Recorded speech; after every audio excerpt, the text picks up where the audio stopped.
Welcome everyone. Hope you're doing well. Welcome to the stream. It's very nice to see you all on this Thursday afternoon, evening, morning, depending on where you are.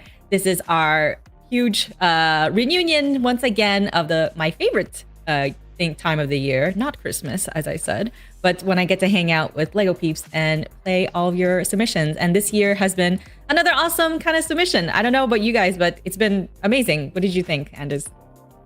Oh yeah, so completely overwhelmed with the quality this time around. There was some more, challenging restrictions this time around. But yeah, so excited to play a bunch of these games today. Yeah, Rasmus, I know that you guys have been playing in the office. How has that been? Well, it has been a challenge. It has been really, really fun, but we did have one mouse that was thrown on the floor because the game was so difficult. We did have somebody using language that wasn't appropriate for a live stream, certainly. It wasn't me this time around, though, but some of my colleagues. So yeah, but amazing games and yeah, exactly, and amazing games, and it was really awesome to play through them. I don't think there was one single game that was bad. I mean, they were all really interesting to play, which was amazing considering how many there were and stuff like that. So really cool. Yeah, I think like the last time we played a lot of the basic Lego micro game, which is really fun and amazing too. But this time, I think it was extra. I thought it was hard last time to narrow it down, but this time I think was exceptionally hard because, like you said, almost each one had something really special and great about it. So, well, we did our best. We just want you to know that we picked the top 20, but all of them are really amazing this time around. So congrats to everyone who participated. For those who are tuning in for the first time, this is our Let's Play. We're going to be playing the top 15 submissions from our Lego Ideas Contest. It's a second iteration that we're doing with Unity. For those who don't know, Unity and Lego teamed up to create a micro game which allows users to come and start making their game, getting something out the door in under a day, hopefully. And this time we're holding a huge contest. So we can go and take a look at it. The contest had one main theme, which was a Ninjago theme. But this time around, we were giving away 3 grand prizes. We wanted to make it nice and fun and fair for everyone. I can show you some of the first prize goes to one that uses the behavior bricks. Anders, do you want to tell us what the behavior brick prize was for? Sure. So the behavior bricks is the system that we use in the Lego micro game, Unity Lego micro game, and we saw the last time that there was a lot of people that really made amazing stuff with this system. So we actually decided this time around to make a category where you're restricted to make a game only using these behavior brick system. Really excited to see the creativity there. Nice, yeah. And then the second one was for the Ninjago theme. Rasmus, do you want to tell us what it means to make a Ninjago themed game? Yeah, so we had some overall things for all the games, like how fun are they, how do you use behavior bricks, and things like that. And then in the case of the Ninjago one, there was also sort of the overall quality of the models and the art and things like that. But then we actually also had some special criteria for the Ninjago team set by the Ninjago design lead, Sven, who we posted a video with him. We also showed that video the last time in our last live stream, where he says that there are many things that makes a great Lego Ninjago theme game, but 3 things that came out that he really mentioned was Spinjitzu, so this special kind of moving and battling and using elemental powers like when you are a Ninjago ninja. The story, that you are feeling like you are a Lego Ninjago character in an exciting fantasy world. And then mastery, that basically you get guided by Master Wu and you get better on your journey towards mastery. And so for the Ninjago category, it had all the other criteria, but those 3 things on top of that. Yeah, exactly. And then the final theme was original theme, which means whatever your theme you want or no theme at all. So you can make whatever game you wanted based on your own fun, fancy, and flight. Yeah. I think one thing to mention, though, is that all of these categories had one very important rule, and that has to be one-button games. Yeah. Really exciting. So that is has been so awesome to see how people are really wrangling their head around how do you actually make a game that is controlled with only using one button. Yeah, and that's actually a great segue into why we decided to make it a one-button game. It's because the prizes are going to be based on that. We can go to my screen and I'll show you what the prizes are. But the first prize is the fact that your game will get to be played inside of a Lego retail store. So in the Legolands and some of the major retail stores, people are actually going to be able to physically play your games in a Lego arcade cabinet, which means that it's a one-button kind of cabinet. The point is to make it as accessible and easy for as many people to play, young and old. So that's one of the main prizes. To me, that's a really great prize. So anyone who's a Unity dev who's watching right now, I don't think you can put anything better on your portfolio than saying that your game's being played inside of a Lego store. You also get 1 year pro subscription, which is awesome because now you can actually get on your way to game development. You also get a Unity Asset Start credits, so $200 worth of credits. And you get a bunch of Lego sets. So you get the Nintendo Entertainment System. Rasmus, do you have that on you right now? Yeah, I always just have one extra lying around, just in case. Casually. You never know. This one is amazing. It actually so big. I think it actually makes music if you have like the Bowser Castle with it, and then it spins and like you actually play. It's a really good one. I really want that one. You get the Mario Starter Course, which I have. It's really cute. I don't have it because obviously my nieces and nephew already stole it from me. The Abandoned Mines one, which is like the Minecraft collab, and the City Gardens one. Rasmus, you have, it's Anders that has it. Oh yeah, I need to pull it up here. It's a massive box. Yeah. That one is no joke. No. Yeah, that was a last edition out of popular request from the community. So yeah, so you get all of these many. How does it work? How many prizes are we giving out again, Rasmus? Well, each category, so the Ninjago, the behavior breaks, and the original, they each get a first prize and a second prize. So 6 prizes in total. Mm-hmm. Nice. So many prizes. You guys had a lot of chances to win. But we're also going to be featuring the games, going to be blog posts about it. As just like last time, we're going to make videos featuring all of you. And obviously, Unity here, we're going to be promoting all the great work because it's been very, very impressive, like I said. But before we get into the games, I'm already in the Christmas spirit, obviously, as I always have been. But I think, Rasmus, you've been in the Christmas spirit. What's the content that's coming up for the Lego micro game soon? Well, we did have a Christmas add-on last year where it was called Santa's Brick Shop, and you are running around in Santa's Brick Shop. You can pick up presents, but one of the presents belonged to a certain individual called the Ginger Brick Man, and he wasn't happy about you stealing his presents, so he attacked you. This time around, we're not sure really what happened, but you are Santa and you are out somewhere on a sled in the skies, and something hits the sled very hard and you crash in the middle of nowhere, and you don't really know why. But the presents are all over the place, so you have to ride your reindeer around in the level and find all the presents. So we are giving you 4 assets. We are giving you Santa riding on a reindeer that you can control. I'm so and you excited have about this. some fun little sparkly things coming out of the feet of the hooves, I guess it is, on the reindeer. But there is a danger. You can see you have to collect all the presents, but there is something evil lurking in this level. We are also adding some small code changes to the micro game and some prefabs that allow you to make a series of objectives, so quests, as it were. Where before you just had the windbreak, you just have one quest. In here, you can actually have several quests. We're also adding some other cool assets like the snowy trees and the reindeer brick bots and things like that. So yeah, have fun, but beware. There is something dangerous in that level. I'm not going to spoil it. The add-on is called Ginger Bricks Revenge, by the way. Oh wow, you guys went dark. Okay, I love it. I Oh, cannot it wait. has a dark, slightly evil Christmas music theme as well, by the way, and candy cane snow. I forgot to mention that, and a candy skybox as well. Sorry, forgot to mention that.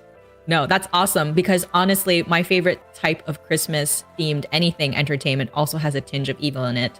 A la Nightmare Before Christmas and Gremlins, which is everyone knows is the best Christmas themed movies. Yes. Okay, perfect. It's perfect. All right, so we're gonna jump right in. There's a lot of games to play, a lot of struggles to be had during this stream. So we're gonna jump right into Anders, you're playing the first game. So Escape from Dr. Crab by Toast I am. Bubble. And this one is really interesting because, first of all, you have 2 different game modes. Okay, nice. Already excites me. I love when people do that. Yeah. So it's I think there's a very interesting story. So I'm going to play the campaign because Dr. Crab has unleashed a bunch of evil robot crabs that are wreaking havoc on all our friends. So we need to build a laser and stop Dr. Crab. So excited to play that, and I'm going for the campaign because I want to complete this game. Okay. In this team. All right. Oh, that was actually a mistake picking easy. Oh, I can still. Should I go for medium or hard? I think easy is probably best for you, Anders. I'm going medium, Rasmus. Damn it! I thought I could make him take hard. Okay. So, Dr. Crab has unleashed a bunch of evil robot crabs that are wreaking havoc on all our friends. Can you collect the 4 parts needed to build the laser and stop Dr. Crab? So this one's made only using behavior bricks. So the first 5 games we're playing is behavior brick themed. Oop. I'm gonna try that again. Yeah. Maybe you should pick easy this time, Anders. I don't know.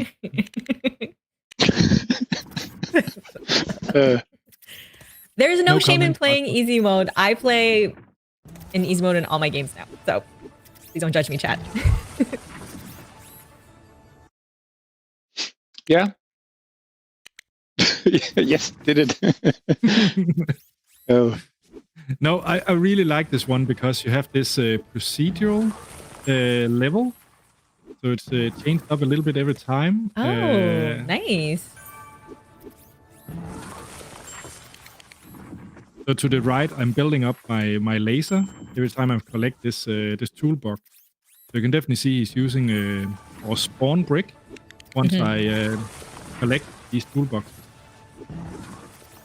So the whole point, I mean, both Rasmus and you created the Lego micro game, and the whole point was that you could create an entire game like this without having to do any or very little coding, right? Right, exactly. Yeah. And it's really interesting Dr. to Crab, see. Dr. Crab. No, I missed the toolbox.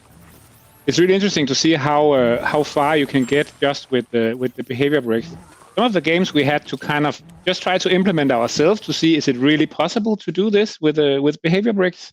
And this one was one of them where it's quite amazing the way that the level is endless and it spawns everything randomly and everything like that. It's quite oh, he's trying hard mode now. Ooh, he's This is trying gonna hard be mode. Richard Pilot in chat said there are definitely some games in this contest This is really hard. that give you that one more try feeling. Yeah, a lot of them are like that actually. Yes. Yeah. But yeah, so I really love this the storytelling as well in this one. When you play through the campaign, that you're building up this laser, and then suddenly Mr. Crab appears, and you have to shoot him down with the laser. Yeah, It's awesome. yeah. Good job, Toast Bubbles. So yeah, So just so you guys know, the blog post is out already. The games are not featured there, but the whole point is this time around we're letting the fans vote, correct? Yes. Yeah. So you will get to decide. The fans will get to decide between. We have the top 5 games in each category as our panel of judges saw it, and then you get to decide which ones will win the grand prize and the runner-up prize in each category by voting, essentially. Yeah, exactly. Anthony T, play the Ninjago, please. I can't wait. We will play the Ninjago theme one. We're very excited about that one, especially. I have a really quick question for you on this because you mentioned that there was every time that you played there's some procedural elements to the game. Were procedural elements actually included in the Lego micro game by default, or did this person add them? Well, I think he used every aspect of the behavior bricks because we definitely don't have a procedural brick, but it is possible using the spawn brick to randomize which elements would appear. Yeah. So in that sense, procedural because it's random what elements will appear, right? Yeah, exactly. Yeah. Cool. Nice. Thank you for that one. Thank you so much, Toast Bubbles. Are we going to go to the next game now? I'm ready. Okay, cool. So the next game is The Treasure of the Spooky Island by Schwab 2. Yeah, and I don't have it maximized yet just because as soon as I maximize it, I will click away from this beautiful start scene that I just wanted to show first because it looks really awesome. So it's very piratey, this thing, and I think he used the hover brake to make it go up and down a little bit, which is pretty awesome. But let's try and play the game. Yeah, good job on the water. Yes. This one is so good. Yeah. So this one gets difficult too. It gets difficult. Okay, so uncover the mystery of the spooky island. Fight the hordes of enemies. Manage your resources. Will you be able to beat the challenge? That's a question directed at you, Rasmus. The answer is no. I haven't beaten the challenge yet. This one only has very hard mode. It doesn't have easy mode like Anders' games, unfortunately. But what's cool is like this is the one button control. I press the button in and I release and then I shoot. And then there is a little story here that you have to defend this pirate fortress from enemies, and then you will get the treasure if you survive for 10 minutes. And you have resources as well. When I sometimes resources that I can shoot will appear, but first I just have to concentrate because it gets really hard. Sometimes from the side they can be a little bit hard to hit. Yeah, I'm glad that they added to show you where the cannonballs would go and everything. That's like small quality of life, but very, very useful. Yeah, there is one of those things if I can shoot it. So now I'm getting diamonds, and the diamonds are resources that I can use to buy, to basically attain these extra things that you see below on the screen that you unlock. And I think I've gotten to wave 4 in the game. I don't know how many waves there are, but it gets really hard in it. And rumor has it there is a boss in there as well. So this is quite amazing in how it has resource management. It has the gameplay where I really have to aim, and it has all these counters and all these. It uses the spawn brick, so it uses a lot of the behavior bricks in a game that is quite challenging. And then we really like the simple one-button controls because they are a little bit new. It's not. We didn't exactly design anything just for this, but with the behavior bricks, it's fairly easy to make this. We can see, it's fairly easy to make this thing where you press it down and then you rotate. And then when you release it, it shoots. It's a pretty interesting combination that we haven't seen in a lot of the other games. So that's very, very cool, actually. Yeah, and I also really like that you can see the behavior bricks. I know it's an aesthetic choice, but I like it because then you can sort of try to deduct how it has been made by looking at the brick. Yeah, I agree. Nice. I think the other thing for me is like that we have to remember also is like I want like kids to be able to play these games, right? So this is the one thing from this round of games this time, which is like I really, really like the one button concept because I could show all these games to my niece and nephews and they were really able to pick it up very quickly, which to me is really important. Yeah. They're catching up to me now. I'm very bad at this game. Sorry. I need the easy mode. Now it's getting the pressure is really rising a lot here, and then you get stressed, and then you have to always go all the way around and try to hit everything every time you go around, but it's really, really difficult to prioritize. Okay. At least for me. Oh my god. Somebody in chat says hello from Russia, and I say privyet. And oh hey, Lego Universe music. Is this Lego Universe? I actually don't know what the music from Lego Universe is. This is not from Lego Universe. This was made originally specifically for the micro game. Nice. This Very this cool. music. And I think it came out with the Castle Kingdom add-on, which is one of the unlockable add-ons that you get if you. Oh, I'm gonna die now. You can do it, Rasmus. You have a lot of projectiles. So. Yes. My finger starts hurting when I play this game because it's so much concentration and you sort of get cramped, and it's Reefer says this is less than 2 years in Unity, and this is my second jam. Nice. Very nice wow, to that's hear amazing. that. Yeah. Good job. Sean Benson says, show us your skills with a Z. So, Is mysterious that me? kind of He's skills. talking. Oh no! Now the big skeletons come. They're not.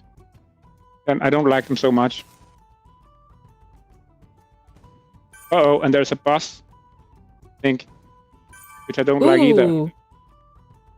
So I like that they actually might have been. I'm not sure, but like it looks like the screen shakes a little bit too when certain things happen.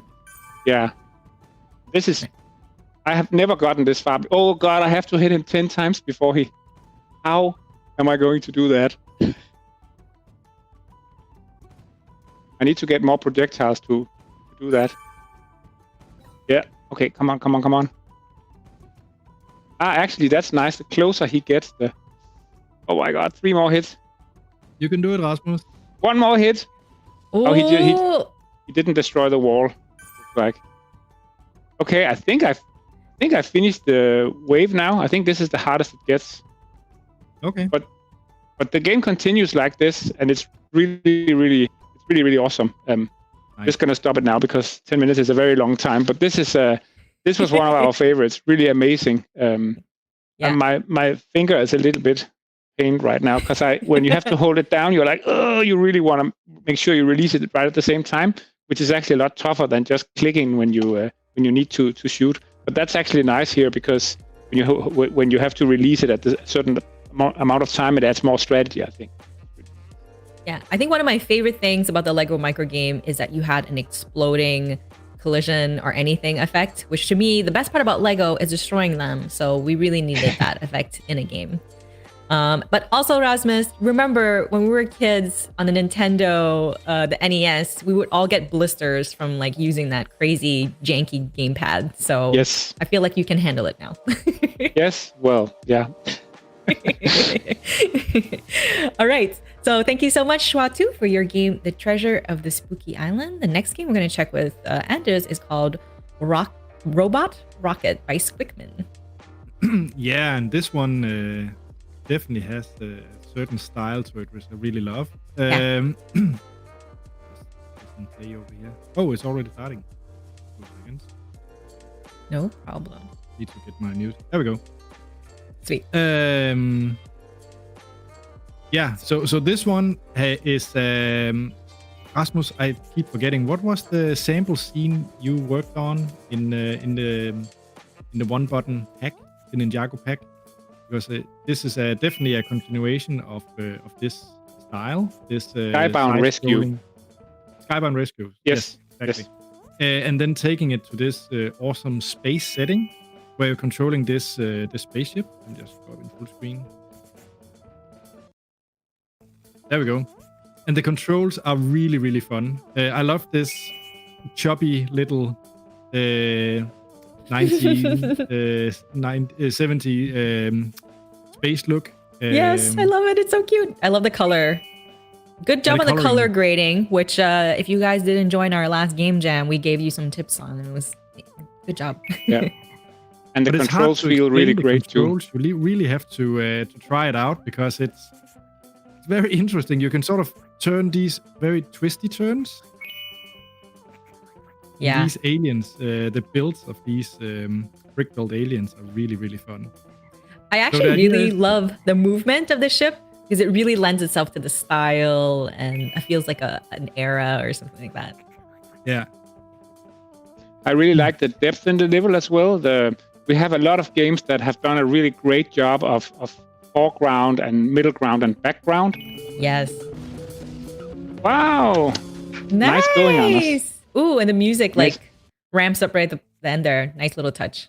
Yeah. So there were a few games that had similar controls, but not this exact implementation. But this was really well done. This particular one and the models and everything. So there were a lot of games that had similar aspects that were also really great. But this one was kind of the top we felt of those games. Yeah, somebody in chat is like asking, are these the finalists? Yes, they are. So every game we're playing is part of the final 15, correct? Yes. Yep. So then right after the stream, you'll be able to go and vote for them. So this is your chance to take a sneak peek at what we think are the top 15 games. But afterwards, it's in your hands, fans. You guys got to go vote for your favorite game. So everyone gets one vote for each category. So go support your fellow creators. Did you just finish it twice? He's just showing off. Oh my God. He's showing off now. I'm just showing off. No, but this one is sorry, go to the other one. Robot Rocket is more levels than I could play for a long time. This one.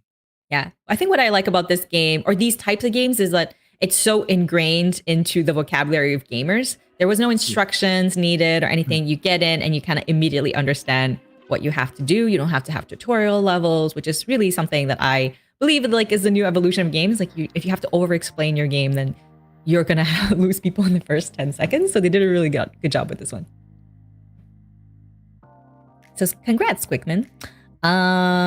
So we have a couple more games in this category. For those who don't know, for checking out the behavior bricks one, which means it's games that are made either using only the behavior bricks or the best implementation of the behavior bricks. Just really quickly, Anders, you want to explain what the behavior bricks are and why you included them in the micro game? Yeah, definitely. So we wanted to get people started into game making where it's as accessible as possible. And coding is hard and it's hard to get into. So we thought, can you actually start coding with the Lego brick? So the behavior bricks are two types of bricks. It's action bricks and trigger bricks. And then you can combine it in very interesting ways. So essentially, you have a Lego model in your scene inside Unity. And if you, for instance, want that to move up or down or be a hovercraft or something completely else, then you can put a behavior brick on it. And then you can combine them so you can have triggers that then describe, so when does the platform move up and down? Maybe when you have collected enough items or you get close to it, press a button and so forth. So, Asmus, I keep forgetting, is it around 22 or 24 behavior bricks we have in total? Yeah, I think we started out with 21 and I think there's 23 or 4 now, thereabouts. Yeah. But it's not that many because when you combine them, that's when things get interesting, right? And you can do a lot of different things. Yeah. Some of them are very sort of focused on models and interplay with models, and some of them are more focused on game logic. So things like win or lose and conditions like that. Yeah, I think our most advanced brick type is the counter brick action and trigger, because that is sort of where you can control sort of a variable and have that, collect X amount of stuff or health points and so forth. So, but yeah, there is a nice manual up on the Unity learning side where you can dig into each of the behavior bricks and some nice examples of how to use them. Exactly. All right. Thank you so much. For those who are asking, how can you go vote? It's going to be available soon. You just have to go to the contest page. If Unity mods in chat can just throw that link there, you can wait right after the stream. It will be made available.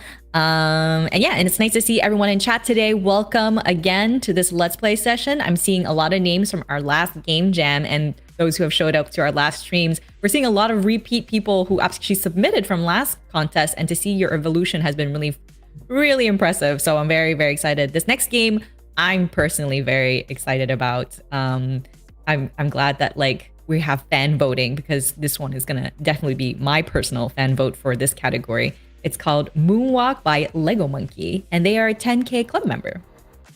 And also, speaking of people who did a game previously, I checked most of the people that where sometimes I felt I recognized the name, and Lego Monkey actually did a game for the last Ideas Unity microgame contest we had, which was called Dragon Horde, which was also really, really awesome. So oh yes, yeah, that was that so weird, that little dragon like dungeon one. yeah. So you can already see here on the sort of main page that there is some really interesting lavender style color schemes here. Some really beautiful models and stuff. I'm just gonna start the game. Yeah. So you're lost on a moon in outer space. Find your way back to safety to the nearest space outpost before the aliens get you, and avoid the traps as you discover the secrets of the moon. Yeah. So it's like basically an autobiography about the moon. Very realistic. And it's also made, again, entirely using the behavior bricks, but it's the behavior brick scripts that I used and put on existing bricks, so you don't show the behavior bricks. So a different aesthetic choice than in the Treasure of the Spooky Island, where you saw all the behavior bricks. I'm going to play it. Somebody in chat asked, can you make a scary game? I would like to answer, this game wasn't, there was a game that was submitted last time. I think it was called Exosphere. Is that what it was called? Yes. Yes, and that was a super spooky game, and it didn't use violence or anything, but we were actually genuinely spooked by the game. Yeah. I had a hard time playing it anyways, and I got scared. The atmosphere was so scary, that being alone on that space station. Yes. Yeah. Oh, look at this. There is a cave in here, so it almost feels like you are spelunking through. I love the build of this cave, how that was done. And this is when it gets really hard. Oh, God. Oh, wow. No. Yeah, it's difficult. Yeah. So one thing, Rasmus, we should put on our list at some point, making checkpoints would be nice. Yes. Oh, yes, please. There were so many games that I was like, oh, I really wish there was a checkpoint. Some of the games, they have a sort of checkpoint, when there's a new scene, you load from that scene and things like that. Mm-hmm. But again, when we are putting them in the cabinets, then we'll probably take some of the games and we'll probably make them a little bit easier, because we don't want the kids to cry in the Lego stores. But some of them it's just a few tweaks. But look at this beautiful cave here built out of Lego bricks. I think it's so great. Really well done. Let's see if I can. This is difficult because yes, I did it. This is the difficult spot for me when you. Can I get up here? I think I can. Yes, come on, keep climbing. Yes. So what I really like about this particular game is we get this from Unity devs all the time. I get asked this in Discord and all of our community spaces when people are just starting to make a game. People assume that, Unity is only for 3D games, but actually it's leveraged a lot by 2D game developers. And as you see, although the Lego micro game was created in 3D, some of the implementations and all the same rules and things that you would do in a 3D game, you can still use in a 2D game, as you can see here. Yeah. And so this game we selected because it uses the behavior bricks, but in a very different way. It's a fairly standard sort of a platformer, but it has these little stop things, these little dark purple things that actually makes it easier sometimes for you to just stop, and then you can sort of choose to jump over them when you are ready.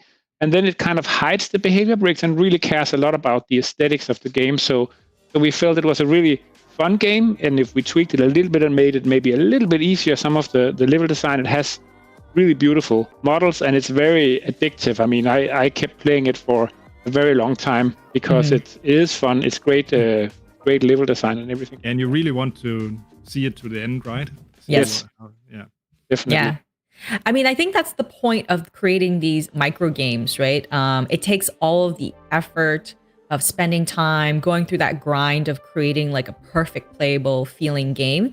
That's like, I think, the longest part of game development for me, making it feel right. So then you can go ahead and just make really great, start thinking about what makes a really good level, which is what I really loved. And we covered all of this in the last game jam. I think even if you don't want to make a game with the Lego micro game, both Rasmus and Ender gave so much good advice last stream about if you want to start making a game, what you should think of and how you should start like planning it out. So definitely go check that one out. But yeah, thank you, Lego Monkey, for this cute little game. And it's very nice to see your evolution from that old pirate game to this one. Good job. So we're going to check out the next game. It's called Jump Fuel by Jack Mojo. So Anders, you're checking this one out? I am, and it's very similar in a sense to Moonwalk that Rasmus just walked through. This one is slightly different, has a different narrative around it.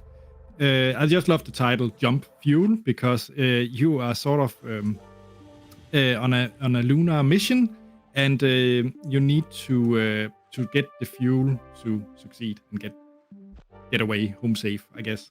And you need to jump to get the fuel, so that's why it's called Jump Fuel. I just love that. Yeah. Let me start it over here.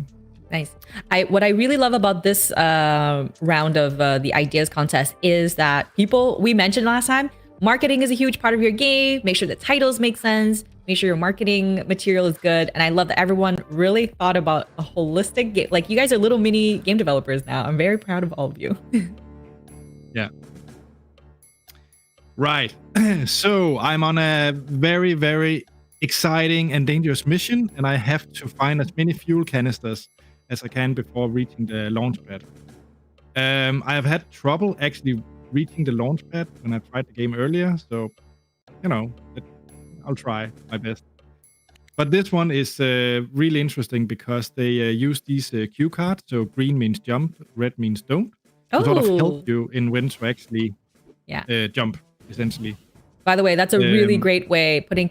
This is my favorite way of like implementing text into a game and tutorials, is to have the text just like that floating thing in the background. It's like I see this a lot now in games, and I really enjoy that. Yeah. The soundtrack the music is also original. It was actually done by the creator, which I thought was pretty cool. Yeah.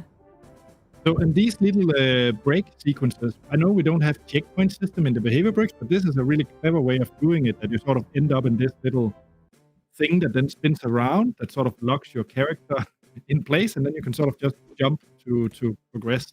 It's a very clever little way of doing these small breaks. Oh, no, I messed it up because I was talking. And it's just visually very beautiful, I think. Yeah. And there are some very, very cool camera works as well. I think you'll see one. Yeah, this one sort of spins around and then it... yeah, that's awesome. Great. Wow. Oh my gosh, really, really that's fun. Amazing. For those who want to know how to do all those kind of different camera things, little camera tricks, we also did that in the last game jam. Anders showed how to use Cinemachine and everything. Really basic, just out of the box Unity, so that you can like do those kind of tips and tricks to make your game a little more visually interesting. Definitely. This one using the speak behavior break action is really, really cool because he's giving me the code for the launch pad, and then I have to remember it and press the right buttons using. Oh no, I never remember. I'm so bad. Let's help Anders. What is the code? I forgot already. 235. Okay. Yeah, there you go. You can do it. So 2, 3, over 5. Yeah. I have never gotten to the launch pad. Oh my god, is he gonna do it? I missed a few fuel canisters though. Oh. Oh.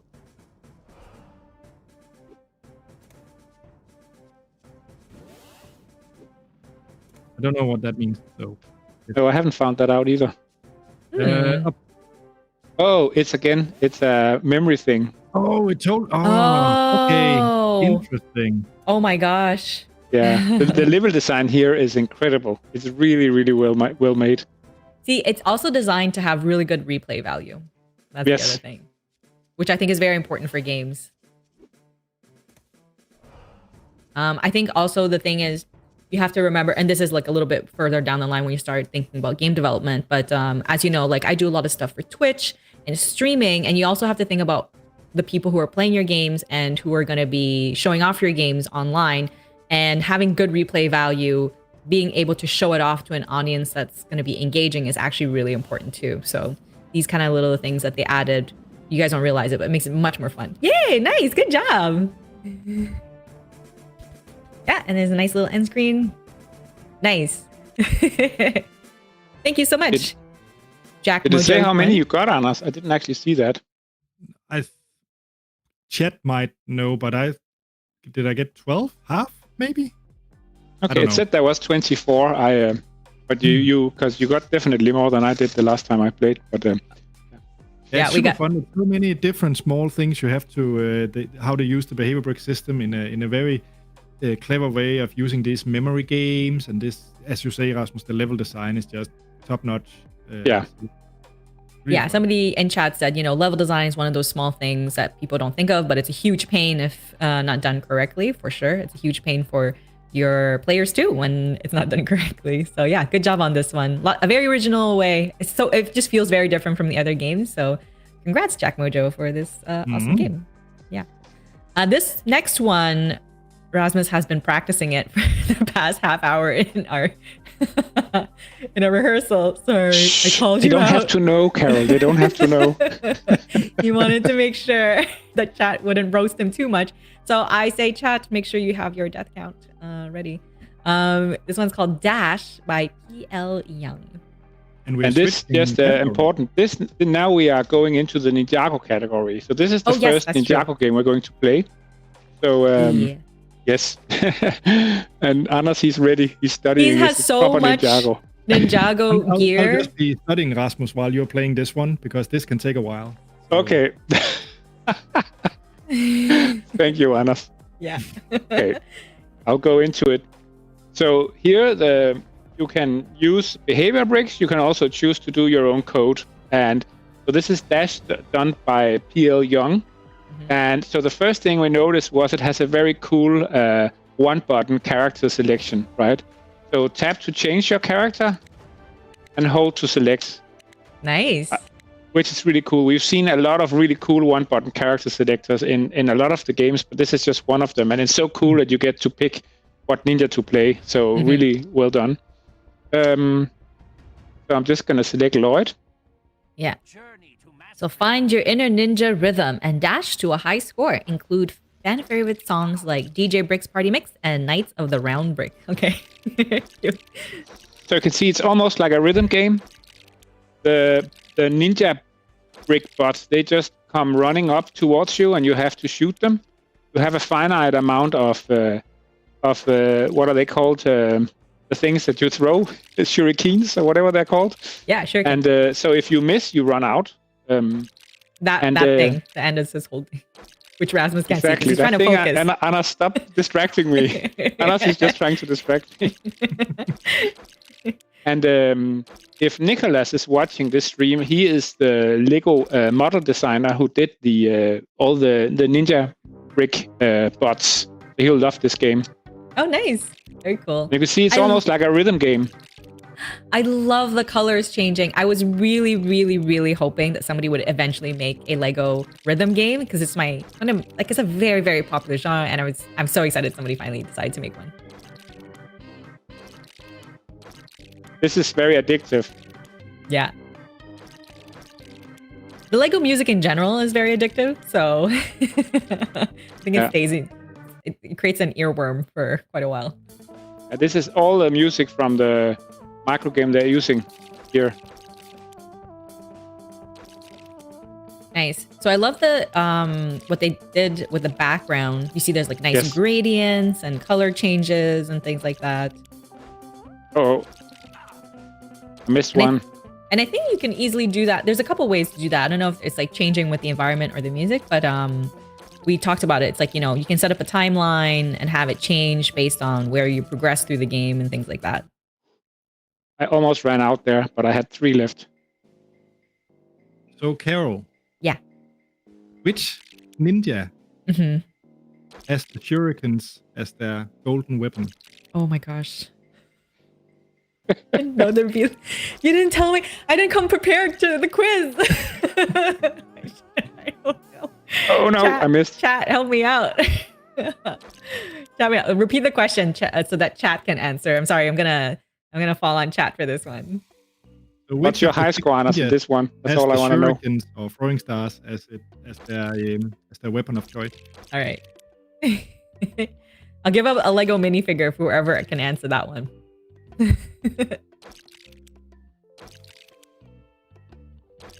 But this game we found extremely addictive and fun, and we could really see this being played on an in-store cabinet with the oh no with the high scores. You can see the high score of yourself. That's really what made it fun. Was we started competing to see how well we could do. And then if you actually, I don't think it actually syncs to the music. It's trying to do that, but we could actually make that, fix that and actually make it really sync, then it would be really fun. Nice. So there's really, a bunch really of nice. there's a bunch of answers in chat. Who was the so I'm gonna give away a Lego minifigure, an official Unity Lego minifigure for whoever was able to answer the question that I'm trying to very hard to evade because I didn't know. Oh. Okay. Sorry, I'm just reacting here, Carol. No worries. We'll give it at the end. Okay, so it gets like extremely hard. I like that. I like that there's progression in this game. I don't. I'm really stressed right now. You're doing a good job though. I won. Hey! Nice. Hey! Awesome. I love how they did the logo too. This is good. This is like, you're ready. This is a Ninjago game. Yeah. Awesome. Perfect. Really awesome. So, who was, which ninja was it, Andrews? It's of course Zane that is the right answer. Naturally. And it looks like Falcarich got the answer. So do you want to show us do you have one of the Lego Unity minifigures with you? I do. Yeah. So I'm going to give this away to you, Falcarich. Just make sure that your email is available on your profile. Camera. There we go. Perfect. So that's an official Unity limited edition minifigure. So I'll send you one. Make sure your email is available on your page so we can send you an email so you can redeem it. So congrats. We'll probably give some more out. I totally forgot to mention that I was giving those out. We'll find good reasons to give them out. Maybe Rasmus, you can think of the next reason for us to give one out. So the next game in the Ninjago category is called Saving Ninja Lloyd, which chat was very excited about. So I hope you're excited that we're playing this one. Agreed. It's by Vectorizer. It's really hard. It's so... Come on, Anas, you can do it. Yeah. Okay, I know what will help. 1 second. Okay. Oh! There we go. Of course. He has all the Lego Ninjago swag. Even Rasmus is like... Not just all the Ninjago swag. He has all the swag. He has all... Okay, I'm trying to play this game. It's really hard to see, but let's try. Oh, you can actually see... Oh, I didn't realize you can actually see through it. Can you actually see through those small holes? Oh my god. I think that it usually goes on a much smaller head. So if you switch to... Did you steal that from your son, Anders? Does he know that you went and swiped it from his room? Awesome cutscene. This one is just screaming Ninjago in terms of setting the stage. Storytelling by Master Wu about how Lloyd has been stolen by the Stone Army. Nice. Sean Benson says, very cool to go in a Lego store and seeing some kid playing your Game Jam game. Yeah, I'm very excited for that. I'm very excited to actually go into the Lego store with my niece or nephew or something and film them enjoying your games. That's going to be a very special moment. So for those who don't know, Vectorizer, if that name sounds familiar, who created this game, they created Dragon's Valley, the last Game Jam, which was some of our runner-up games. And Dragon's Valley was so very good. And they made a completely different game this time. So congrats, Vectorizer, on having this be part of one of the final games. It almost hurts to watch Anas play because it's very difficult, this one. But look at the different cameras and everything like that. It's really awesome. And he's being capped too, because he's wearing the mask. So he's playing this on extra hard mode. Oh, it's giving him superpowers, look. Yeah. He has perfect balance. Well, almost. It's only because of the mask. You should have seen him earlier. I'm really focused on this one. He's a lot better than me, to be fair. That this game is really like hard. And then you switch ninja. No. Oh, this is a nice little... So you have all the ninjas, all their weapons.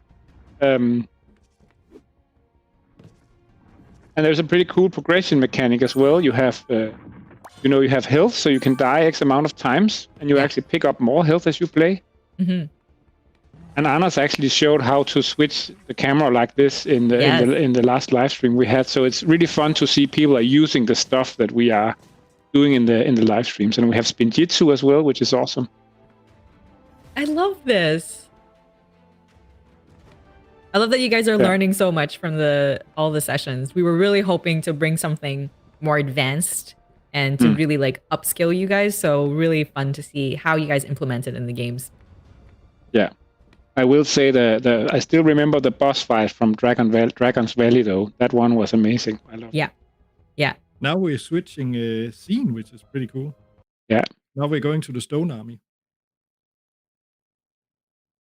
Yeah, somebody's asking if they're having they had a lot of performance issues with their game. Is it worth fixing? Always. Even if you don't end up as the finalist, there are so many games from the last game jam, the last Lego contest that we featured throughout the year because they're just really great, stunning games, and you will learn a lot too. Somebody mentioned in chat that the whole point of the creating the Lego micro game and creating this content is just so that you learn how to get a game out there, right? You can give and submit it and put it out there in the public, and you can iterate on it. That's the whole point of game development, and we hope you learn a lot from them. And actually, in the latest Christmas add-on that we showed a clip from earlier on the stream, it'll come out in the sort of middle of start of December. In that, we actually have some Lego models that we have optimized. Some of the Christmas trees we have optimized so that they are a lot more performant. And we are also going to release a mod for the micro game, a little extra tutorial that shows you how to use our processing tools so that you can optimize your Lego models, which will greatly improve the performance of your game. I love that. Okay, great. I think that's something that the community has been asking for a while. So super excited that you guys added that. Maybe Anders, he could use some optimization as well. Is that the newest version that you, Anders? Oh my god, he's so focused right now. He's much better at this game than I am. So it is really difficult. Okay, mask off. I need to focus now. It was really hard with the mask. Yeah. So Microgames ask should they be fixed after the deadline of the contest? You can't resubmit, but however, if we think that your game still had really original concepts and you did a good job, we'll help you optimize the game if it gets selected to be put into the store. So I wouldn't really too much about performance. That's not something we'll ding people on unless it's completely unplayable, of course, and we can't actually try it out. But 100% you should try do it for yourself and resubmit to the Play website. But unfortunately for this contest, submissions are over. Well done, Anders. This is as far as I ever got in this game. Nope. Okay. So close.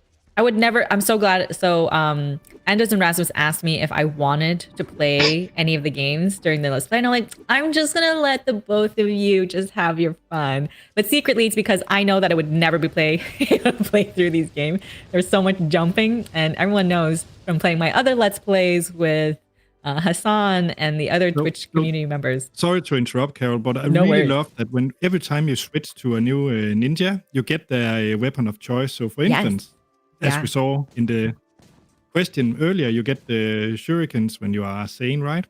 Mm-hmm. So and the nunchucks when you are Jay, and really, I just love that commitment to and understanding of the lore of Ninjago. Yeah. So, and these parrots are actually because Zane has a raven, a robot raven. So not really a parrot, but I don't think we have a raven Lego element. And just the amount of content in this game is just incredible. I mean, yeah, I think I talk a lot about like when you're participating in a game jam style game, or like you have a limited time to make games, like, you try to focus on the mechanics and having a really good concept so that you can iterate on the next levels. But I'm really surprised, like they were able to produce a lot of content for this game. Yeah. Now my favorite ninja. Cool. You're just smashing through things. Ninjitsu. Yeah, you just blow through people. This Nope. It's really interesting. They introduce people you're not allowed to hit. yeah. Whoop. Wow, Anders, you're doing such a great job. This game is really difficult. Ooh. Nice. Oh, I man. You're reached the so final close. scene, but yeah. That's incredible, Anders. That's. I think my record is like 500 in this game. It is really, really difficult. Yeah. But I One in mean, the chat is saying 3 games in one. Yeah, I just love the free mechanics that is in this one. Yeah. Yeah. This one was great because like Vectorizer, they made all the 3D models, the graphics, the UI, the VFX, texture scripts, everything was made by them. So like really good job, Vectorizer. Super huge improvement from the last game. Actually, they're both really great for different reasons. And they wanted to say special thanks to their girlfriend that helped them on this project. So I love hearing about the backstory of when people are making games. So that's really sweet. oh, Yeah. So the next game for the Ninjago theme is Sky Temple, which I personally really like. And Rasmus, are you checking this one out? I am. Yes. And it says it's made by Galloping Bull, and it says demonstrate your amazing Ninjago skills in this challenging skydiving course to the ancient Ninjago Sky Temple. Try to collect all the green bricks as you avoid debris and Ye's flight path. Nice. Yes. As you know, skydiving is a natural part of Ninjago training, I'm assuming. Okay. This game is also amazing, especially if you're a fan of the Ninjago TV show. You will recognize this. I think it's very similar to a scene in the TV show. But a nice cutscene to begin with. Yeah. Good job on all the... You guys are doing really good job on color grading and stuff. Yeah, someone had a lot of fun with Cinemachine and timeline and post-processing. It's great. Yeah. So Master Wu. Sorry, Carol? I was going to ask, like, are there any plans in the future to include any more post-processing or being able to do it in HDR? I mean, this is some limitations of WebGL because obviously you had to submit the game in WebGL, but would love one day to be able to see like some really, really high quality submissions to this contest. Definitely. Yeah. Don't know any plans, but I don't think Rasmus any entry submitted any PC or Mac standalone builds this time around. And she had links to that, but that could be a way around it on other contests. But this is a game that already looks awesome, but you could imagine this in HDR or something like that. It would look really great. So look now, this is I love amazing. Ooh, wow. And here comes the game.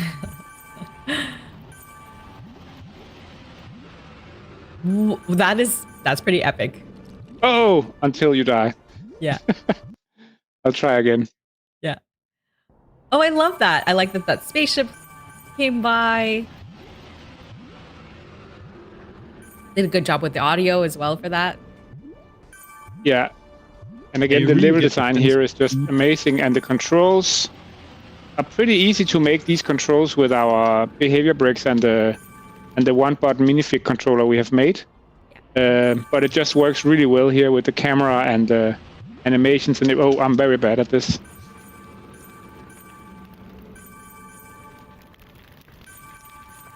Oh! And it just feels amazing with this plane that is coming by and things. Yeah. I'm just gonna try once more.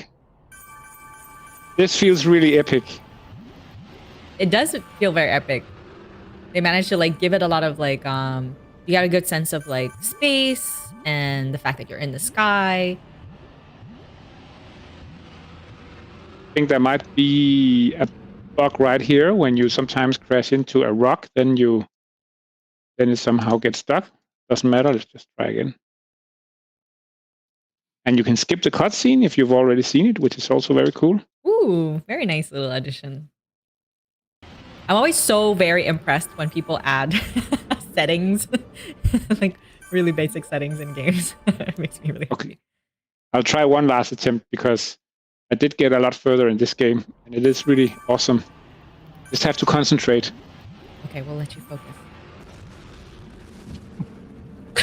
Okay, one last attempt. Okay, One more.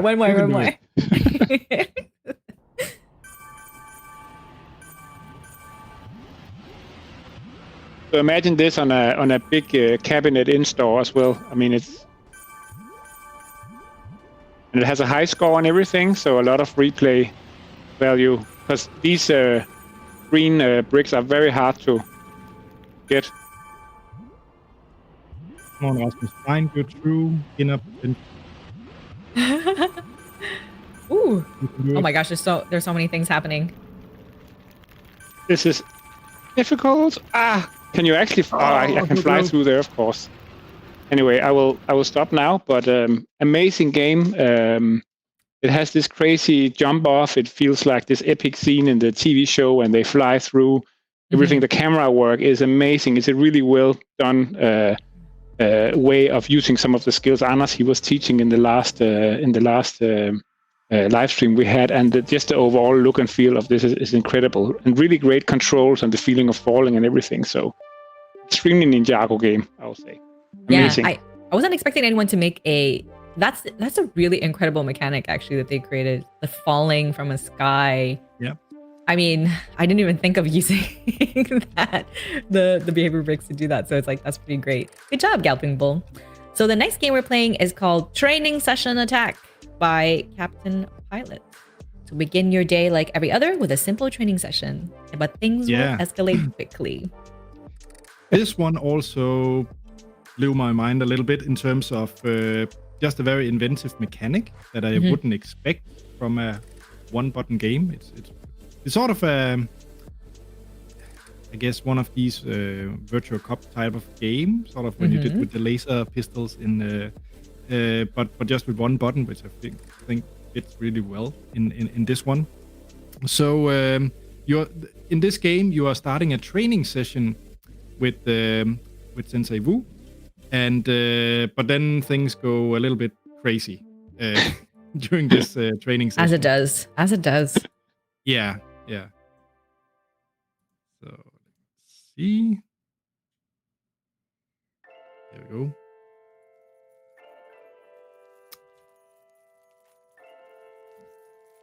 And again, love the camera work, the cutscenes.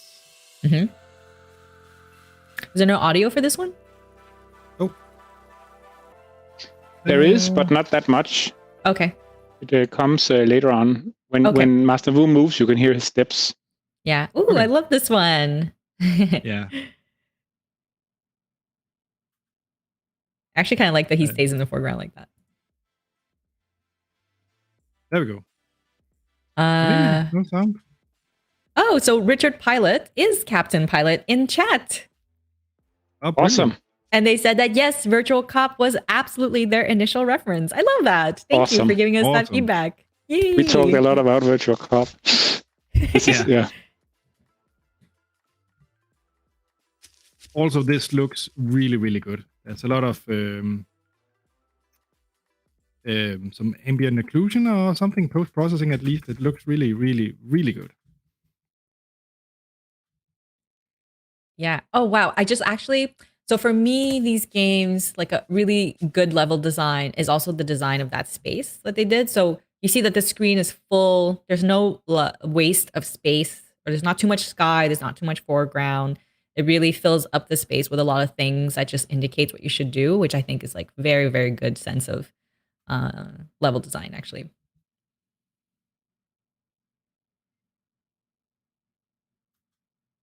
Oh, that's a shame. The animation broke on Master Wu, but because there was some really, really cool animations going on here the last time I played it. Okay. There's a little bug there. You found the single bug. We have some Stone Army people in the temple. Ambush. Okay. So something small that they did was change the UI a little bit, actually. It's not the default UI that comes with the game. And it's just like a very little simple things like the slide motion and the fact that it's scaled down a little bit adds a lot to the game. So I really like that. It also has a lot of cool small storytelling elements with Master Wu, who is just super cool. I mean, you can't hit him, and while you are attacking these attackers, he's just, look, he's like spinjitsuing in the background, killing everything. Yeah. I love it. It's so cool. Yeah. And you have a high score as well. So it's really about the later you can hit, the more points you get. So we actually started competing in the office as well with this one. Nice. Yeah.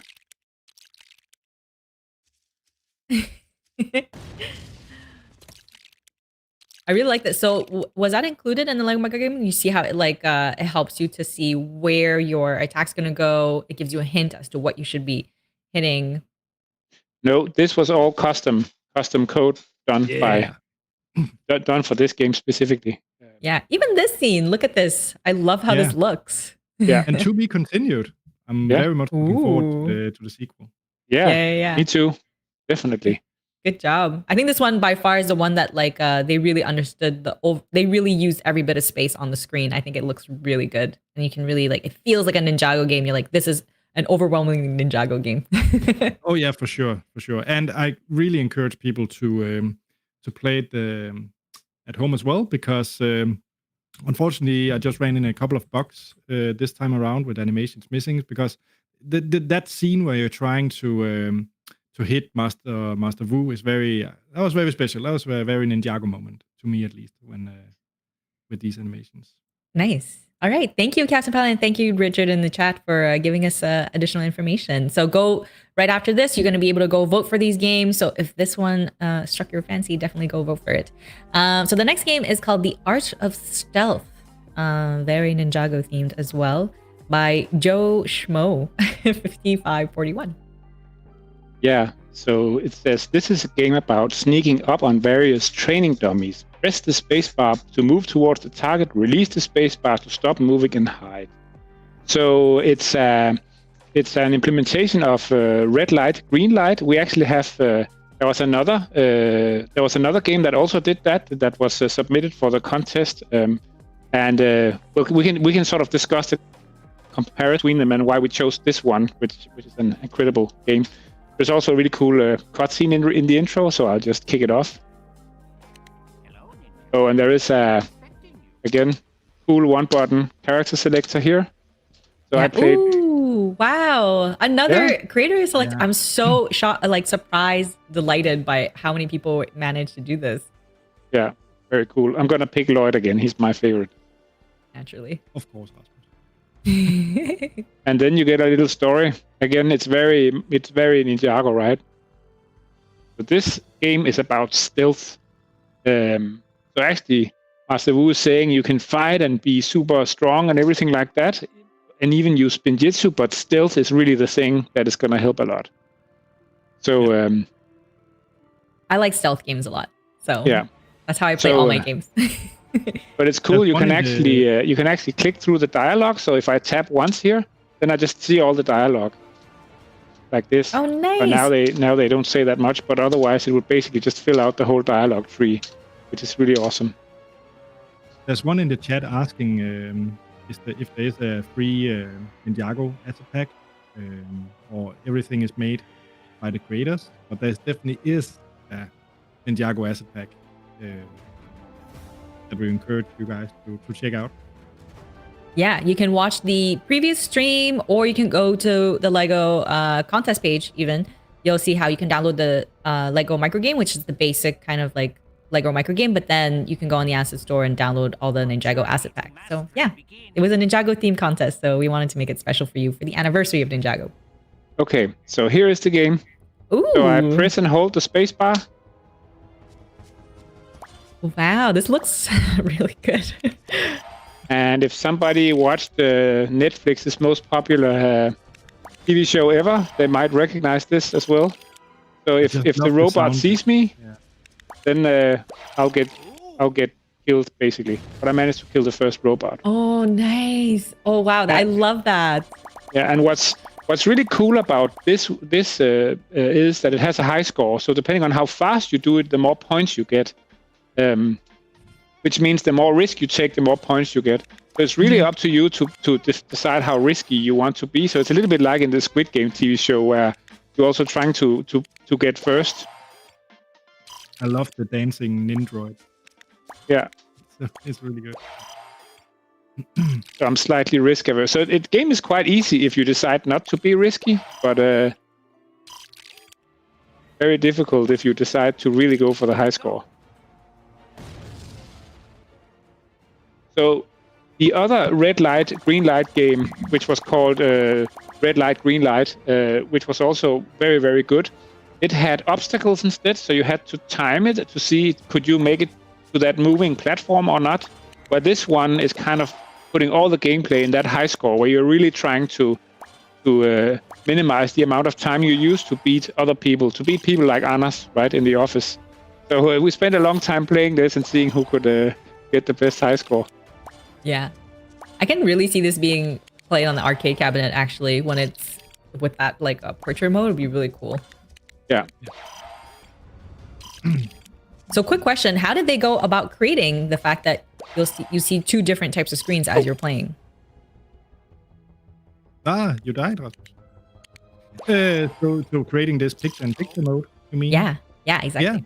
Yeah. So in Unity, you can create another camera. You are not restricted to only use the camera that is sort of the default that is in the scene, or is in the micro game. If you add another one, you can sort of set its size and place on top of another one. And you can use Cinema Machine to do all kind of different tricks with it as well. Yeah. So here they use it so that you can see another item or scene in the game. But you can also do this, for example, if you decide to create a spaceship, for example, that you want to navigate and you want to see through that spaceship, or that's a really good way of doing, or you have any type of device that you're trying to control another area and you're navigating, as a really good trick to use to in your game. Yeah. So that was bad. No bonus points. I was looking over the screen, looking at what you guys were talking about. Oh, yes. Oh, now this is this one. Oh, he's a lot faster. This guy. The difficulty also ramps up. I love that this model design. Yeah, great models. I love that this is my favorite thing, that people are creating like multiple villains and things like that. I'm really like, oh, he gets so fast. I think he even gets faster during the level. The laugh at the end is so funny. Yeah. It's so mischievous. Yeah, like Glee. Awesome. Yeah, and it goes on. How many levels? Wow. Yeah. So this one, they all have different rhythms, and this one feels like he's randomizing it a little bit. Ooh.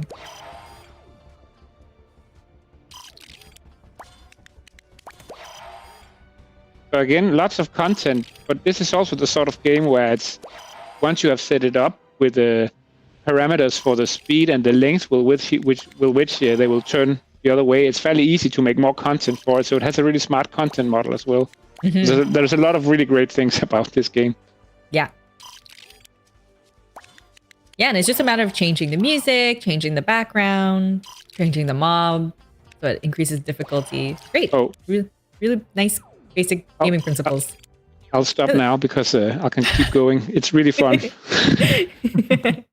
Perfect. Thank you so much, Jojmo, for that game. Again, another game that's not a concept at all that I expected anyone to have. So, and I love that it's inspired. I love when you guys are making games and you can tell that it's inspired by the things that you're consuming in terms of media or nice references.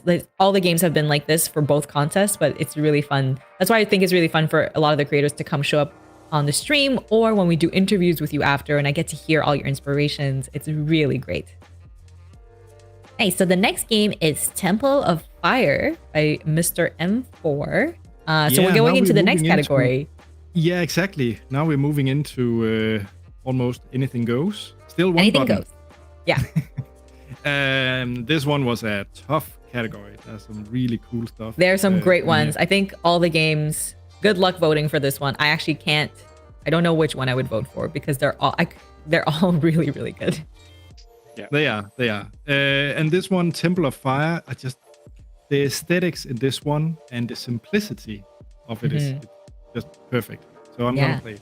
Yeah, so welcome to the Temple of Fire. You want to find the ancient throne? Well, beware the traps. Yeah. And this one is also really difficult. Good luck on us. We joked every game jam, we joke about you guys making the Dark Souls of games, and then all of you took it way too seriously. This one is really close.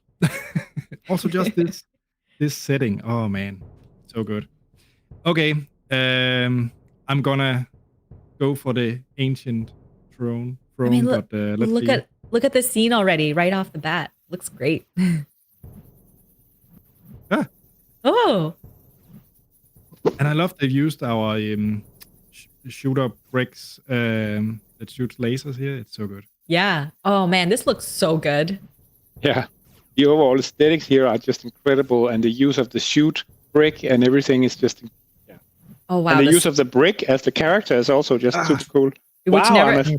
yeah, I don't think It's going really I didn't think anyone, that's so smart. I think this is the first game I've seen that they actually use the actual brick as the character. Yeah, amazing. Yeah. Love that they have this like beautiful glow and on everything. Reefer says, these jams are great. I use them as a way to increase my game development skills. Yeah, that's totally the idea. We wanted you to be able, it's good for anyone. It doesn't matter what level you are. If you're if you're brand new, then you're learning all these skills. But we also wanted an opportunity for our own Unity developers who I know you guys are really advanced already, but wanted to give you a break from what you're already working on day in and day out to try new skills. Okay, Anna. It gets really difficult over there. It really does. The level design here is actually great. Like, it gets really difficult. It's so simple, but it gets really difficult because you have to think ahead and time. Yeah. Yeah. Because you both have the moving, what are they called? Things, round things, knives, whatever, and those shooting things, and that have a certain rhythm, right? They have a certain pacing. So clearly, Anders is having problems, as you can see. Okay. That was okay. This one is really, really awesome, but difficult. I've actually reached the. You probably don't believe me, Rasmus, but I have reached the end or very close to it, but never finished it. But Okay. One more try. I think I got further than you did in the so far here, but not that much further. Yeah. Even I really though Yeah, go for it. I'm just saying, even though I've played it many, many times, because the aesthetics and this sort of industrial, I don't know, feeling is like amazing. It looks so good with the glow and the brick and everything. But it's really quite so simple. That's the other thing. I love watching Anders lose. It's my favorite. He's getting so upset. He's such a sore loser. It's so incredible. Anders, was there a difficulty level you could pick in this game? I'm not sure. Was there? I don't think there was. Oh Sometimes you can tease him into just, finishing anything. It's so fun. No, I mean, it is really difficult. It is. This is the one.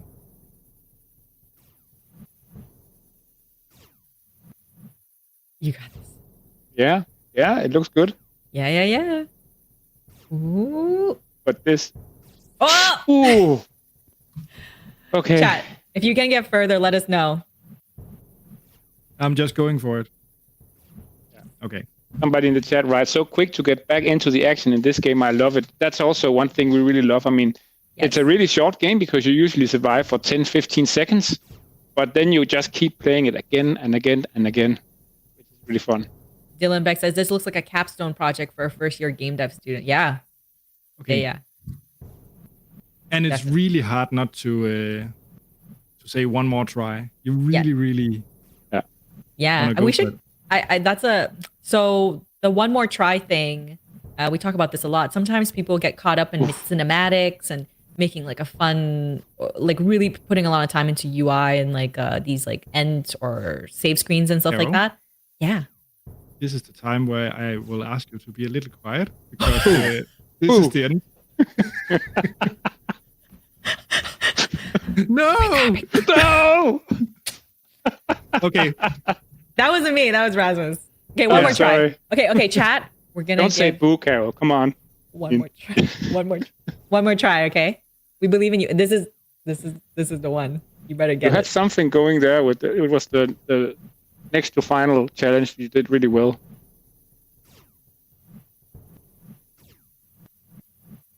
Okay, this one. Okay, Ooh. one more because I'm Wow. You got it. You had it. You had it. You had it. You had it.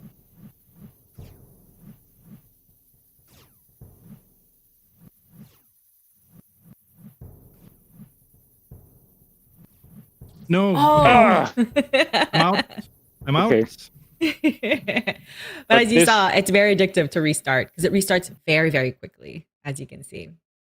Yeah. Amazing game.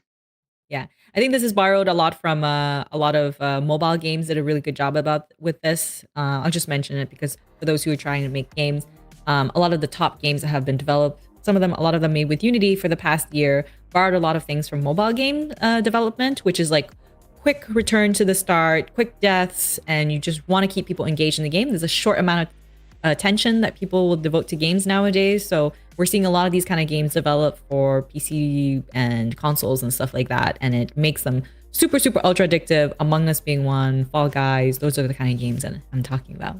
But yeah, congrats, Mr. M4, for this great game. Oh, yeah. Oh, yeah. I love that. Your son built that, right? My son did this. Yeah, he likes Among Us. Yeah, we love Leave it Among at Us. that. Yeah.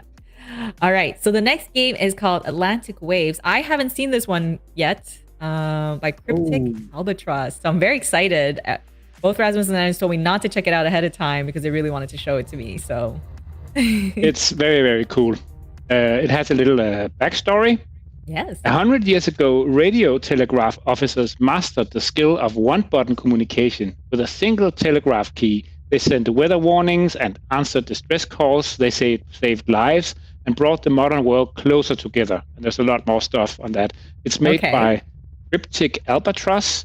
Very cool and name. It's called Atlantic Waves. And it basically teaches you Morse code, which is amazing. I'll show you the game. And I love that. The builds in it are amazing. The world is amazing. So I'm just gonna start playing it. Yeah. Because this is Sparks. He's a radio officer, and this is his little office, and he'll explain to you how the whole thing works. I don't know how everyone is so creative and original for this time around. This baffles me. This is just incredible. But just wait, you haven't even seen the best part yet. I think the Morse code is the best part, but the second best part is the world as it's built. So he talks to you and explains that you are on board this ocean liner and you are crossing the Atlantic. You're just passing Nova Scotia now. And he has a transmitter he can use to send messages via Morse code that travels for miles in the form of radio waves. So this is very, it has this whole learning through play and stuff like that, which the Lego group cares a lot about. Yes, edutainment. Exactly. So you can see this is actually a game that is fun, but it is about sending these radio signals, but just using on and off signals. So he has a single button, a transmitter key, where he can send messages.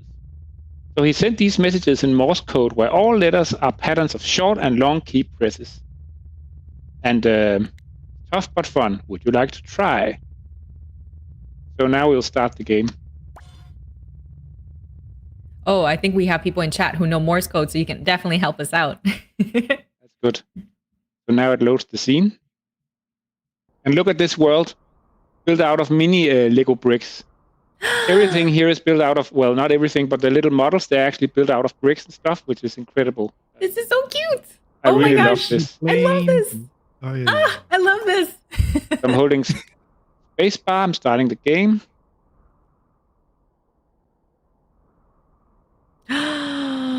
What? So you see the whole Morse alphabet over there on the left-hand side.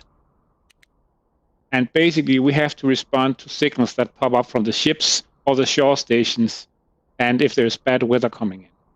So when you see a signal, you type the Morse code for the letter you see, and then we have the reference chart here. So you can see the letter that you make down there. So now we have to try to make a C, which is too long and too short. Oh, nice. There's even sound, like some sort of Yeah. Respond quickly or the signal will disappear. And if you miss a signal, you lose a wheel. And you have to respond extra quickly if it's like bad weather or distress calls. This world map that they created is so adorable. It's it's so cute. And the cool thing is, I actually think that each landmass was created using the sort of rock prefabs we have in the micro game, just coloring them differently and then scaling them differently on different dimensions, which is really, really cool. I mean, all right, I'm gonna try it now. Oh, there's an L. L is like short, long, short. Oh, this is genius. J. I think I missed the L. Wait. Yes, I got J. Okay, Z. I should know this one by now. F. That is a M. Too long. H is 4 short ones. P. Oh my god. Yes. This is by far the one where the least exciting game I would have imagined out of this content. Yes, I got the distress call. Oh, wow. There's even a little newspaper that comes up on the little side. I just love it. It's incredible. I love this world. I really love it. The Zeppeliner is amazing. It really captures that 100 years ago feeling. Why, what? So this is a game. If at any point you actually start learning them by heart. 100%, yeah. I certainly don't know them by heart yet. I don't, but this is definitely the type of game that as like an 8-year-old me would have loved, because I loved Morse code. I love the history behind it, and it's a perfect way to actually learn about it. So yeah, really incredible usage of the one button concept. That is literally genius. It has amazing models. It has an amazing, super creative scenario. It has an amazing world built with the non-Lego models elements as well. And it has a little story, and it has a Morse code, right? It has this whole learning through play. It's a fun game, but you actually learn something about history and about Morse code, and it's very on the Lego brand. So amazing. Yeah. Congrats, Cryptic Albatross. Really fun game. I don't know if you guys saw, but there's like the little lighthouse was also so cute. And then above the lighthouse, there were little birds flying. I mean, those are the tiny kind of like details that you want to see in a nice finished game. So yeah, good job. Okay, awesome. Wow, I'm like super impressed. And there's still 3 more super impressive games. So it's getting better and better. Yeah, I think all these categories and all these games is so hard to pick a favorite, I think. So, yeah. Augur says this must have taken a lot of scripting. What do you think, Anders? Yes. Yes, just yes. Nice. Yeah, so the next... Well, one side is scripting to actually do the checks for the Morse alphabet and all that. Yeah. Also the work in terms of setting up the scenery, the little intro cinematic and all that. It's taking a lot of time.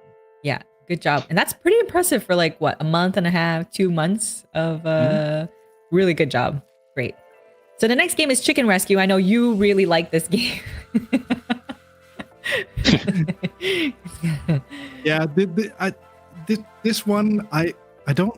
It's hard for me to explain what it is about this game. I just feel it just captures a really awesome mood and vibe. The platforming is really tight.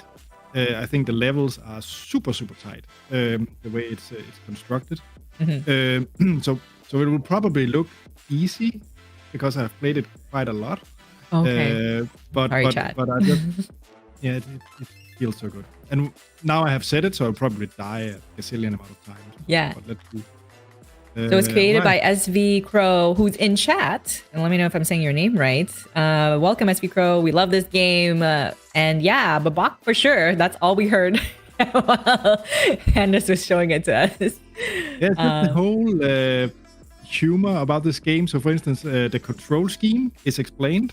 Hey, that's a 1-button game. What do you think? Try the button. Yeah. Love that. Yeah.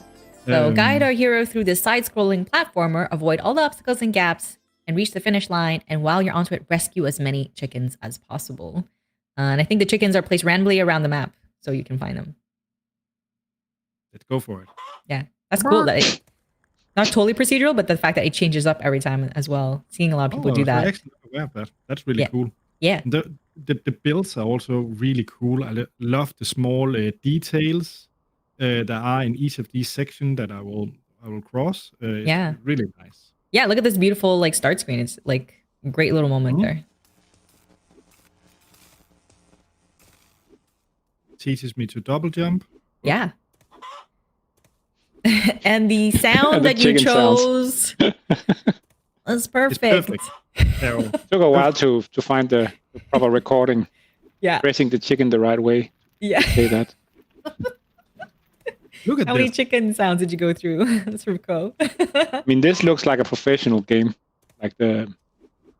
Yeah. No, I missed one. I missed the chicken. And look how, like, I just love that you know which one you missed too. The way that they put it at the bottom there. Yeah.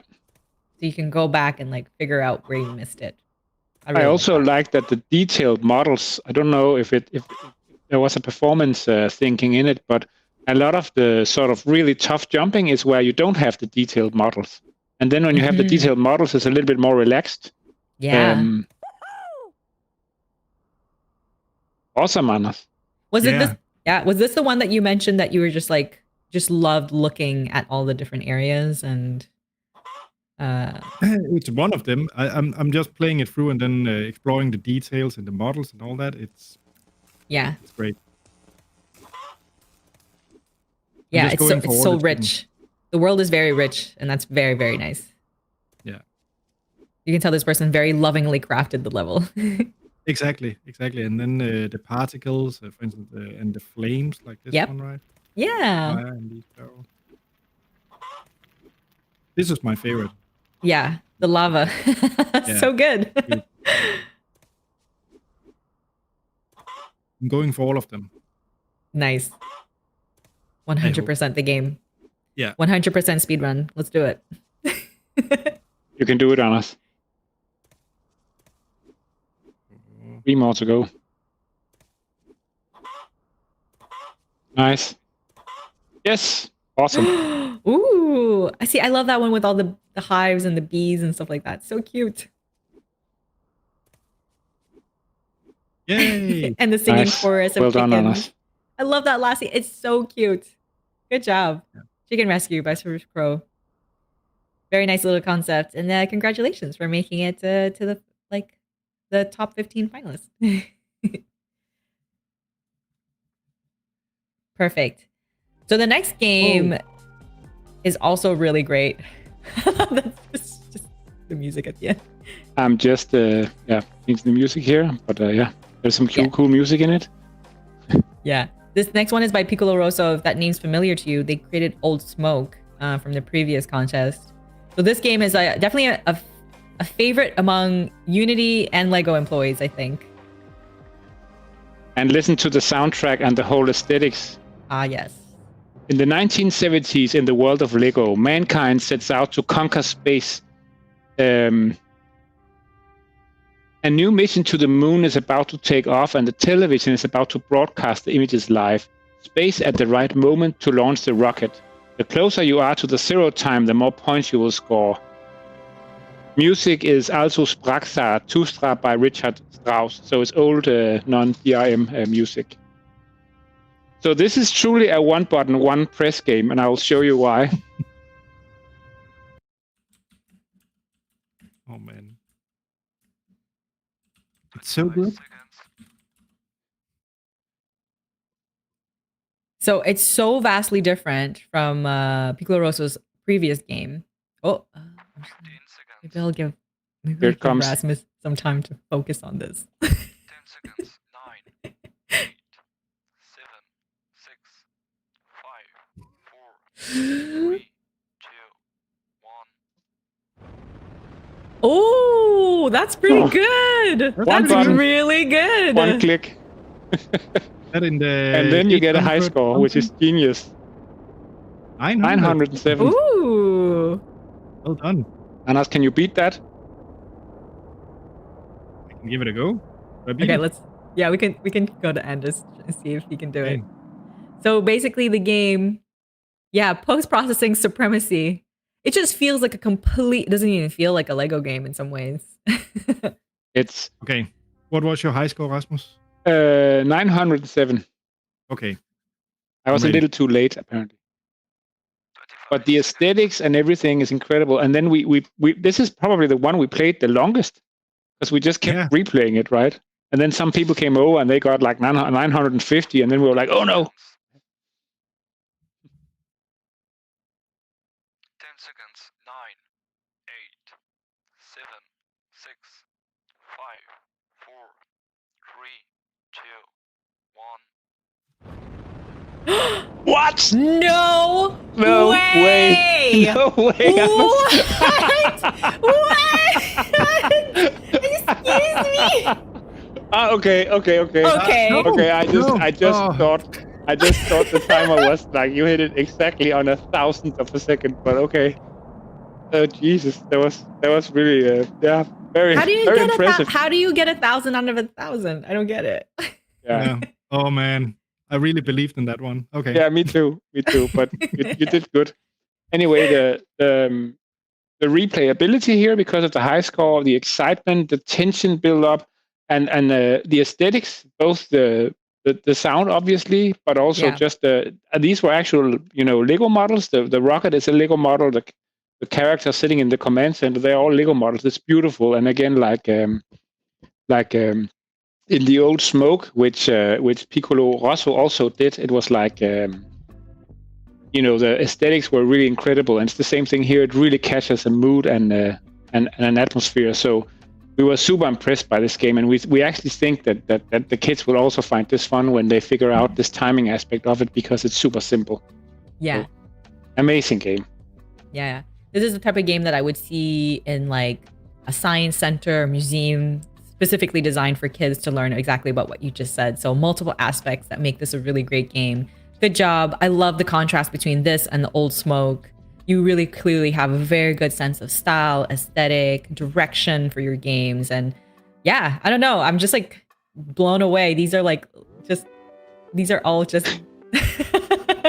It's incredible. yeah. Love to see the evolution. Gosh, what is this contest going to be like next year, 2 years, 3 years? It's going to be pretty Yeah, advanced. I gonna be guess I could just crazy. come and make Yeah. your own division and make Lego games. Love it. So the final game is by X Sandbox. I'm so glad that X Sandbox are here in chat and stayed this whole time. You made for sure one of my top 3 games of the last contest. But I know it wasn't included because of a lot of technicalities, but so glad to see your game in as one of the final games this time around. It's called Terminal Velocity. Yeah, and what you just said about style and commitment to a very specific theme and all that, you could say that about this one as well. Now Yeah. we're going into these sort of 80s synthwave aesthetic, which I love.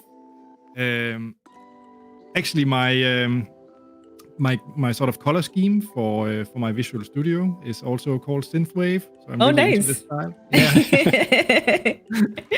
Yeah, really into it. So yeah, I'll just play it because the music is awesome, the aesthetic is awesome, and it's very Zen-like experience in the beginning, and then it ramps up. Yeah. So, yeah. So it's an endless synthwave runner with heavy vibes, driving in a dreamy haze of lights and stars. How far can you go? Look at They this. didn't use any additional scripting for this game. Incredible. However, an edit was made to the shoot behavior script to uncap the max projectile velocity. Nice. Okay. Wow. There's a lot of really great stuff and information about this game too. They use Duplos. Bricks. Okay, I'm ready. Already looks so good. I mean, this Mhm. looks so good. So for those who don't Just know, you sit should back and definitely, relax. yeah. Oh, Listen to the music now. the music, they had it like just fade into the game, you know? That is like very small detail, but incredible detail to make the quality of the game that much more high quality. Yeah, whenever Anasi beats my high score in the space game, I go and play this one just to relax and chill out. Yeah. For those who don't know, definitely go check out Minichrome X Sandbox previous game. They're a 10K club member, and they actually, the last game was the first time they ever made anything in Unity. So this is only their second Unity game, I'm assuming. I don't know if you made games in the meantime, but oh my.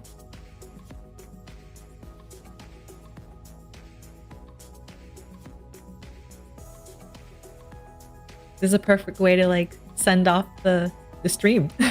Yeah. Unfortunately, it doesn't continue like this. It gets. Oh. Yeah. Let's see how far he gets, but it's intended to be this Zen-like experience. It's funny because Minichrome was a little bit like this too, right? It also had that little bit Zen-like. Mm-hmm. And then it gets quite chaotic really quickly. Yeah. Yeah. So Minichrome, whenever I talk about the Lego micro game to people and the power of Unity with the new generation of creators, I usually bring up Minichrome to show to people. And because it's just stunning, required, a limited amount of coding. It just leveraged really good sense of design, level design, and just aesthetic. Yeah. Look, the speed increase also increases. He's accelerating slowly. Yeah.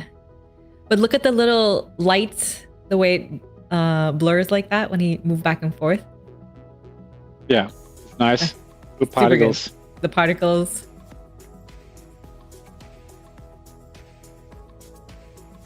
Yeah, it's getting a bit faster now. And then I think the level also gets harder. It switches more from side to side.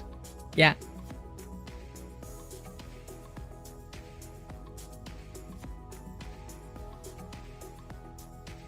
Don says the office record is over 2,500 speed.